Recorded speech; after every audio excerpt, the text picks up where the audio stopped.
Ever wonder how researchers study things they just can't control in a lab? Like the real-world effect of a new city law or a teaching method rolled out across an entire school district? Well, today we're diving into the brilliant solution they use, the quasi-experimental design. It's the go-to method for asking really important questions out in the wild. Let's get into it. So just imagine this for a second. You want to study the effects of a new public health campaign, or maybe a new curriculum in schools. In a perfect world, a textbook world, you'd randomly assign people to different groups. Easy, right? But in the real world, well, that's often impossible. Sometimes it's impractical, and a lot of the time, it's just plain unethical. So what do you do then? You turn to the art of the possible. And this is exactly where quasi-experimental designs come into play. They are these incredibly powerful, really practical approaches that let researchers conduct meaningful studies in real-world settings, embracing all the messiness and complexity that comes with it. So at its very core, a quasi-experiment looks and feels a lot like a true experiment, but there is one critical, non-negotiable difference. It has no random assignment. That's the key. Instead of the researcher creating the groups, they have to work with groups that already exist. Think students in different classrooms or people living in different neighborhoods. And this slide right here lays out the fundamental split. It's the whole ballgame. In a true experiment, the researcher is totally in control. They use randomization to create groups that are, for all intents and purposes, identical. That's the gold standard for proving cause and effect. But in a quasi-experiment, the researcher has to work with what they've got, selecting from groups that are already formed. That little shift from assigning to selecting changes everything. Okay, so let's dive into the first major family of these designs, the non-equivalent group designs. And the name kind of gives it away, right? The big challenge here is that the groups you're comparing might not be the same from the get-go, and the whole point of the design is to be clever enough to deal with that. The most basic version is the post-test-only design. Let's say you have two different schools.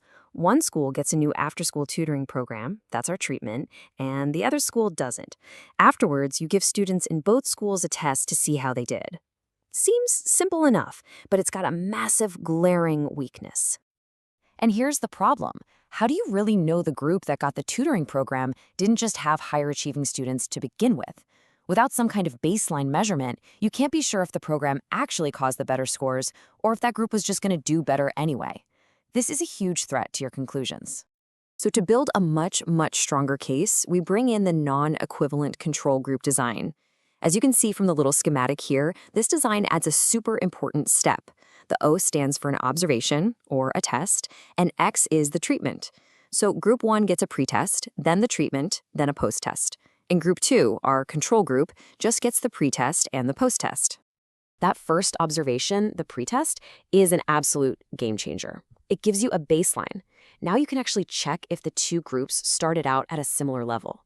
And if they did, and the treatment group improves a lot more than the control group, well, your argument that the treatment caused that change becomes way, way more convincing. But what if you could make the design even more powerful? And what if you could do it in a way that's actually more fair, by making sure that everyone eventually gets the benefit of whatever you're testing? Well, that is the pure elegance of what's called the switching replications design. This design is so clever because it happens in two phases. In phase 1, group A gets the treatment and group B is the control. You measure them both. Then you switch. In phase 2, group B gets the treatment.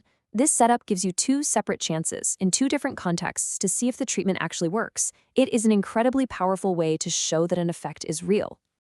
All right, let's switch gears and look at a completely different, but just as powerful approach. Instead of comparing two separate groups, what if we used time itself as our basis for comparison? This is the core idea behind what we call time series designs. First up is the interrupted time series design. Here, you're tracking one group over a long stretch of time, taking multiple measurements to get a feel for the normal trend. Then, boom, you introduce a treatment, the X, and you keep on measuring. If you see a clear, sudden break in that trend right after the treatment, you've got some seriously strong evidence that your intervention made a difference.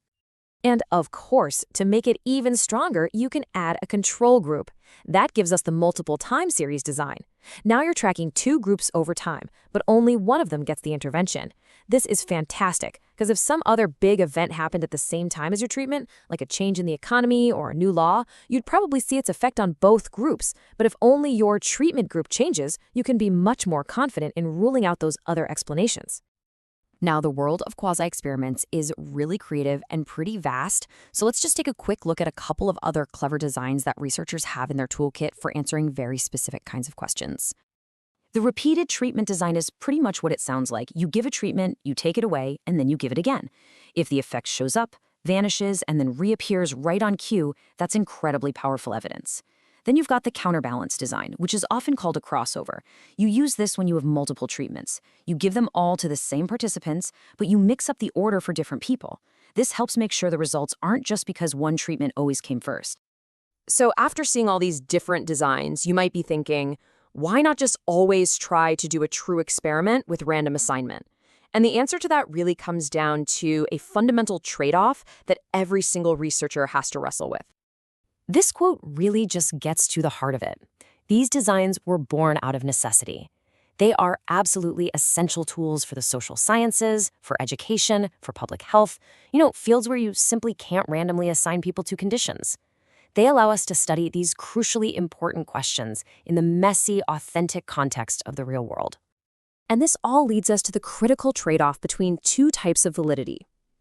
Internal validity is all about certainty. How sure are you that your treatment and nothing else caused the outcome?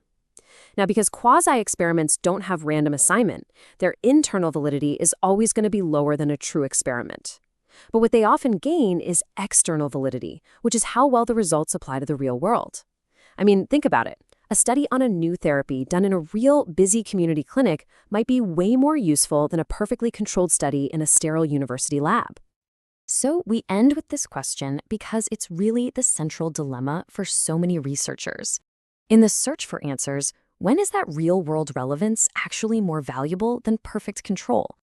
There's no single right answer, but understanding the incredible strengths and, yes, the inherent weaknesses of these designs allows us to choose the right tool for the job, balancing that need for scientific rigor with the demands of reality. I hope you found this explainer helpful. Thanks for watching.